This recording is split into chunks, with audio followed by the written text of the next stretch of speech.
সকলকে স্বাগতম জানাই স্টাডি ফর টপ চ্যানেলে। তো আজকের এই ভিডিওটা তোমাদের জন্য, তোমরা যারা ত্রিপুরা পুলিশের স্পেশাল এক্সিকিউটিভের এক্সপিরিয়েন্স রয়েছে তোমাদের জন্য। তো তোমাদের ইন্টারভিউর প্রিপারেশনের জন্য আমাদের আজকের এই ভিডিওর আরেকটা টপিক হচ্ছে কিছু ইম্পর্টেন্ট কারেন্ট অ্যাফেয়ার্স। তোমরা জানো, তোমরা যারা প্রিভিয়াস ইয়ারে 2024 সালে তোমরা এক্সাম দিয়েছিলে, তোমাদের অনেকে কিন্তু যে কারেন্ট অ্যাফেয়ার্স থেকেও কিছু কোশ্চেন জিজ্ঞেস করা হয়েছিল। কারেন্ট অ্যাফেয়ার্স কিন্তু তোমাদের যখন সিলেবাস দেখবে সিলেবাসের মধ্যে নেই, কিন্তু যেহেতু এটা ভাইভা এক্সাম, কোনো রিটেন না, তো ভাইভার মধ্যে কাকে কী জিজ্ঞেস করে এটা বলা খুবই কঠিন। এই কারণে কারেন্ট অ্যাফেয়ার্সও ভালোভাবে পড়তে হবে। তো আজকের আমাদের ভিডিওর টপিক হচ্ছে কারেন্ট অ্যাফেয়ার্স। তো ভিডিওটা শুরু করার আগে বলে রাখি, কারো যাদের upcoming JRBT2, group C, group D, Tripura high court group D, Tripura legislative assembly group D, jail police, forester, forest guard, Tripura police special এক্সিকিউটিভের নোটসের প্রয়োজন হয়, আমাদের কাছে সবগুলো এক্সামের ফুল সিলেবাস মেন্টেন নোটস রয়েছে। সবার থেকে লোয়েস্ট প্রাইসে আমরা নোটসগুলো প্রোভাইড করে থাকি। এখন স্পেশাল অফারও চলছে 10 তারিখ পর্যন্ত। তো নোটস লাগলে ভিডিও ডেসক্রিপশনে হোয়াটসঅ্যাপ নাম্বার পেয়ে যাবে, সেখান থেকে যোগাযোগ করে নোটসগুলো নিতে পারো। তো ভিডিওটা শুরু করার আগে তোমরা অনেকে বলছিলে যে আপডেট দেওয়ার জন্য, তোমরা বলছিলে যে কি তোমাদের অ্যাডমিট কার্ড কবে নাগাদ দেওয়া হতে পারে।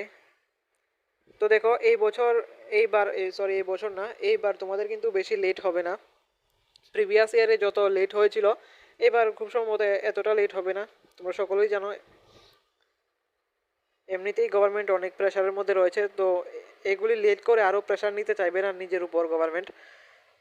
তো প্রিপারেশন ভালোভাবে চালিয়ে যাও। আগস্টের মধ্যে কিন্তু অবশ্যই তোমাদের ইন্টারভিউ শুরু হয়ে যাওয়ার কথা, এবং আগস্টের আগেই তোমরা তোমাদের অ্যাডমিট কার্ডও পেয়ে যাবে।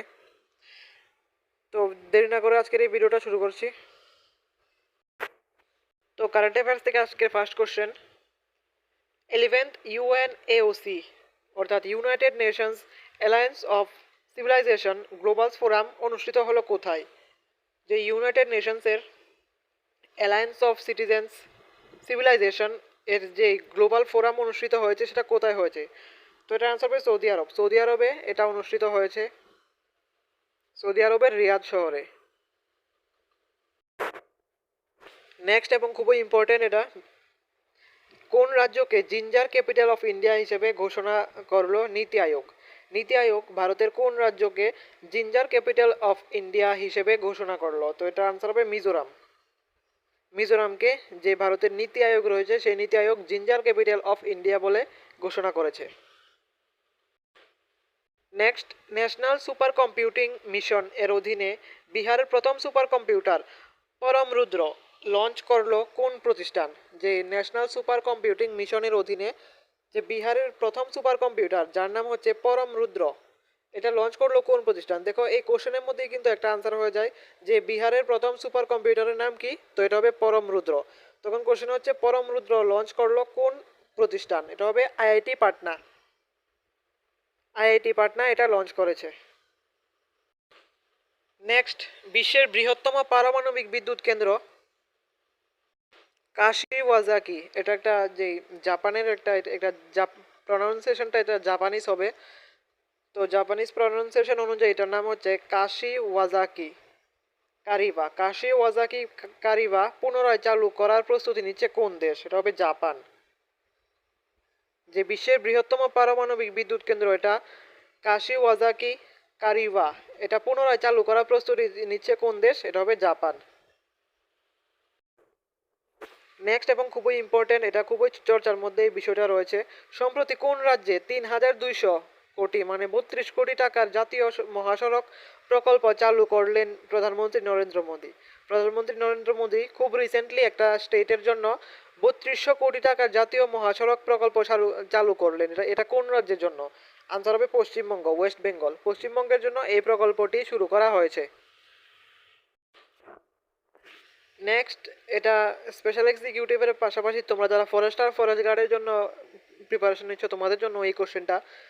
তো এটা হচ্ছে ন্যাশনাল টাইগার কনভারজেশন অথরিটি বাঘের উপস্থিতি নিশ্চিত করার পর পুনরায় টাইগার স্টেট হিসেবে স্বীকৃতি পেল কোন রাজ্য? মানে ন্যাশনাল টাইগার কনজারভেশন অথরিটি বাঘের উপস্থিতি নিশ্চিত করার পর পুনরায় মানে আবার টাইগার স্টেট হিসেবে স্বীকৃতি পেল ভারতের কোন রাজ্য? তবে গুজরাট।